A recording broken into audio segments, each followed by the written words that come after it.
आप सभी स्टूडेंट का मैं राकेश मेहरा जी के क्लासेस के यूट्यूब चैनल पर हार्दिक स्वागत करता हूं। दोस्तों, आज हम India and world current GK के एक पार्ट में हम दो महत्वपूर्ण बातों पर चर्चा करने जा रहे हैं जो आपके आने वाले एग्जाम के लिए महत्वपूर्ण साबित हो सकती है।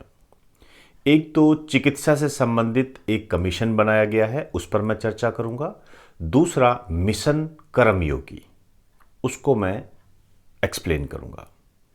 इस लेक्चर को आप ज़्यादा से ज़्यादा शेयर करें, सोशल मीडिया में, फेसबुक के माध्यम से, व्हाट्सएप के माध्यम से, या आपने जो भी ग्रुप बना रखे हैं उसके माध्यम से इसको आप शेयर करें। इसके अलावा डिस्क्रिप्शन में जो लिंक दिए गए हैं, जो कि हमारी ऐप का लिंक है और हमारे टेलीग्राम का लिंक है, आप दोनों को अपलोड कर लें, ये आपके लिए फ़ायदेमंद साबित हो सकते हैं। सबसे पहले मैं मिशन कर्मयोगी पर चर्चा करने जा रहा हूं। सरकारी सेवाओं में सुधार से संबंधित है। सबसे महत्वपूर्ण बात इसमें यही उभर कर सामने आती है। हेडिंग डाल दीजिए,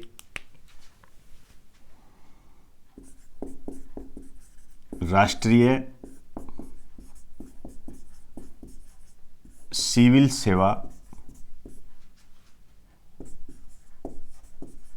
क्षमता विकास कार्यक्रम।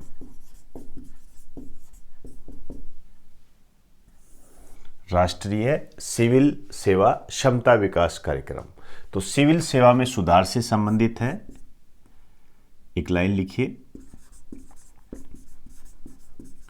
यह सरकारी सेवाओं में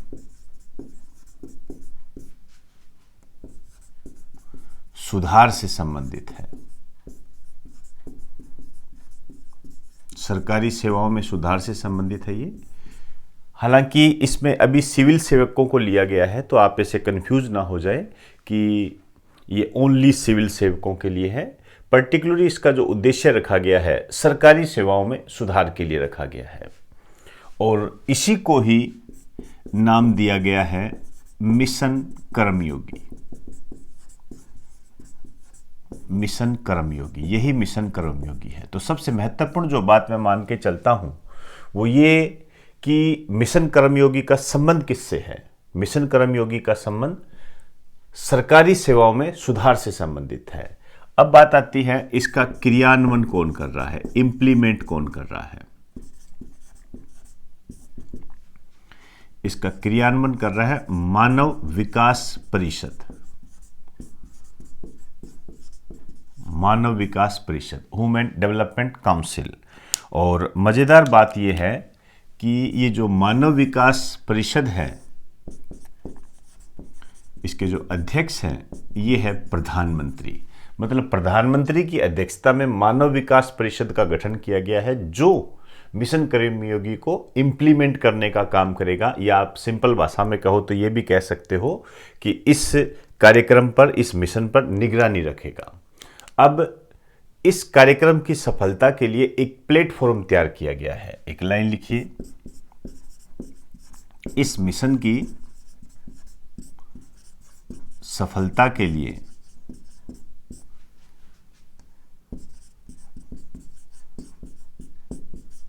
तैयार प्लेटफॉर्म।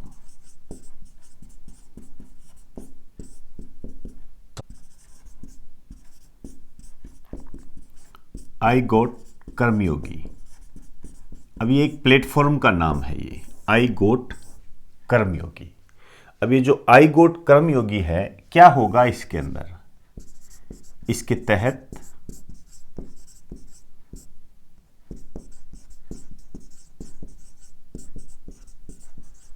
सिविल सेवा से संबंधित अधिकारियों को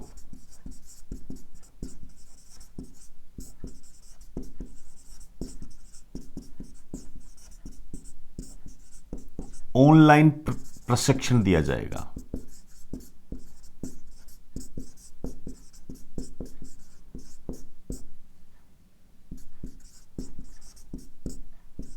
ऑनलाइन प्रशिक्षण दिया जाएगा सिविल सेवा से संबंधित अधिकारियों को।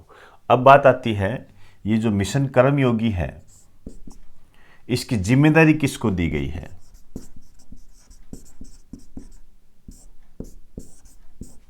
इसको संभालेगा कौन, लीड कौन करेगा? इसको लीड करेगा एसपीवी। ध्यान रखना, एसपीवी। एसपीवी क्या है? यह एक कंपनी है।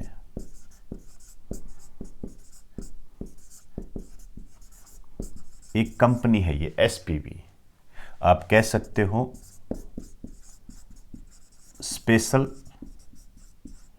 Purpose vehicle. इस टाइप के कई बार क्या होता है, फुल फॉर्म पूछ ली जाती है। या एसपीवी क्या है? आई गोट कर्मयोगी को लीड करेगा, इसकी जिम्मेदारी सौंपी गई है। आई गोट कर्मयोगी क्या है? सरकारी सेवाओं में सुधार के लिए जो मिशन कर्मयोगी कार्यक्रम चलाया गया है या जो मिशन चलाया गया है उसके लिए जो तैयार किया गया प्लेटफॉर्म है वो। अब बात आती है मिशन कर्मयोगी क्या है? वास्तव में सिविल सेवा क्षमता विकास कार्यक्रम है ये। इसको क्रियान्वित कौन कर रहा है? मानव विकास परिषद। मानव विकास परिषद का अध्यक्ष कौन है? प्रधानमंत्री। अब इतने बड़े बड़े नाम आपके सामने आ रहे हैं तो अपने आप ये इंपॉर्टेंट बन जाता है। मैंने जो आपको इंपॉर्टेंट करंट की टॉपिक लिस्ट की जो लिस्ट दी थी उसमें मैंने इसके बारे में बताया था और मेरी नज़रों से ये रह गया और इसी कारण से मैंने इसको यहाँ पर तैयार कराया। ये महत्वपूर्ण है, ध्यान रखें ये। जहाँ तक मेरा मानना है, इस पर सीधा क्वेश्चन बनता है कि मिशन कर्मयोगी का संबंध किससे है? तो सरकारी सेवाओं में सुधार से संबंधित है। ध्यान रखना, ये मिशन कर्मयोगी ये ज़्यादा इंपॉर्टेंट है। उसके बाद ये क्वेश्चन बनते हैं कि इम्प्लीमेंट कौन कर रहा है। तो एक बार आप इसे राइट डाउन कर दीजिए।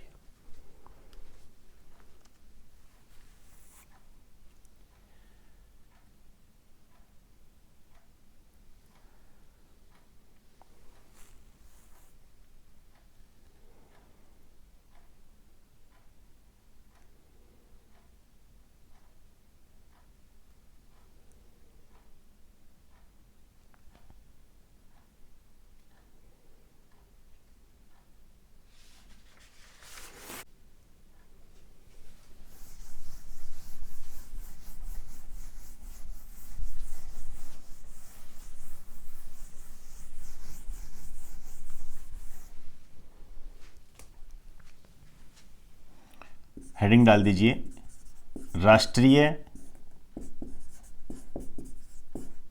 चिकित्सा आयोग, नेशनल मेडिकल कमीशन, या आप कह सकते हो नेशनल मेडिकल कमीशन।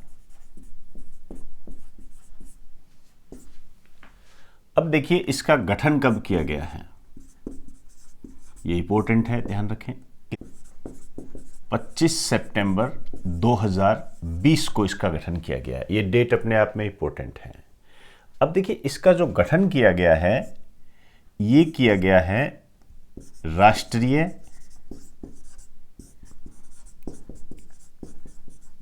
चिकित्सा आयोग अधिनियम के तहत।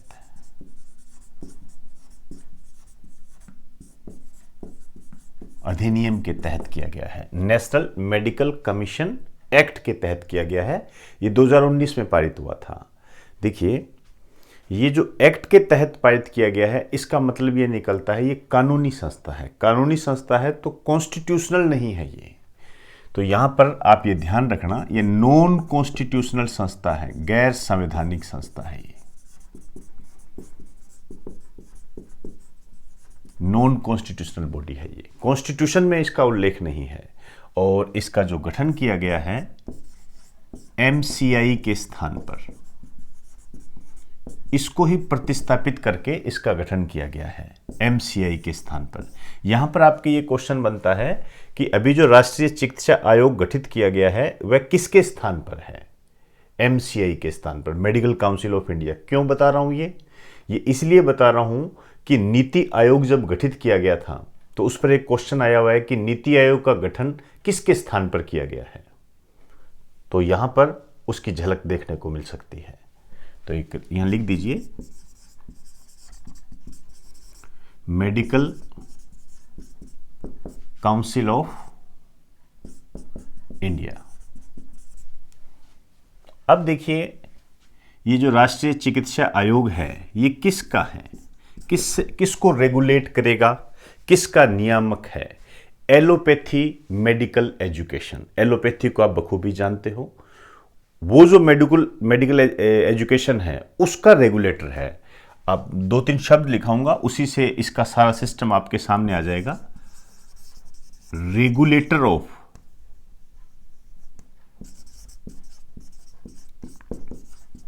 एलोपैथी।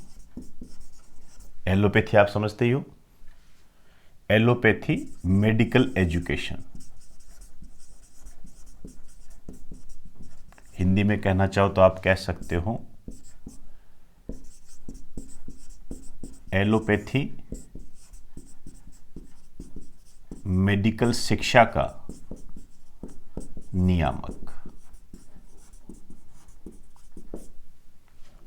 अब देखिए इसमें कौन कौन शामिल हैं।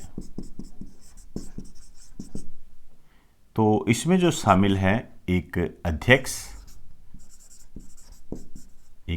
होता है और एक सचिव,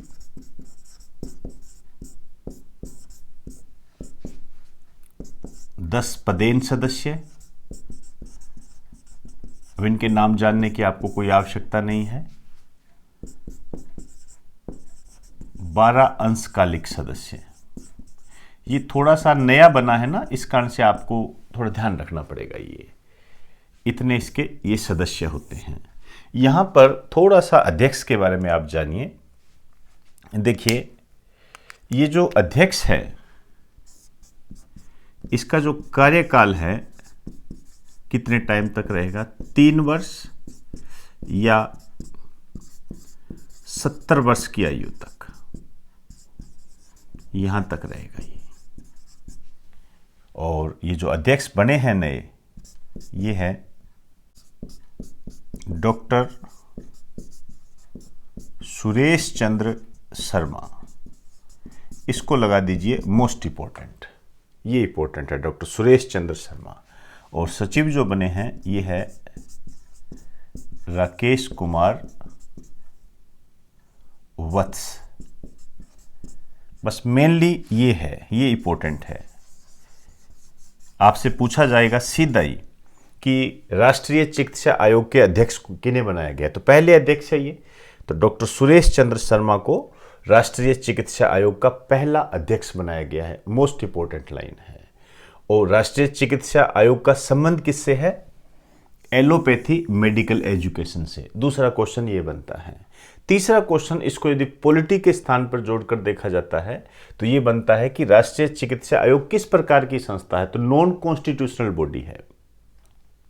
और चौथा क्वेश्चन ये बनता है कि राष्ट्रीय चिकित्सा आयोग का जो गठन है किसके स्थान पर किया गया है, तो मेडिकल काउंसिल ऑफ इंडिया के स्थान पर इसका किया गया है। तो एक बार आप इसे राइट डाउन कर दीजिए।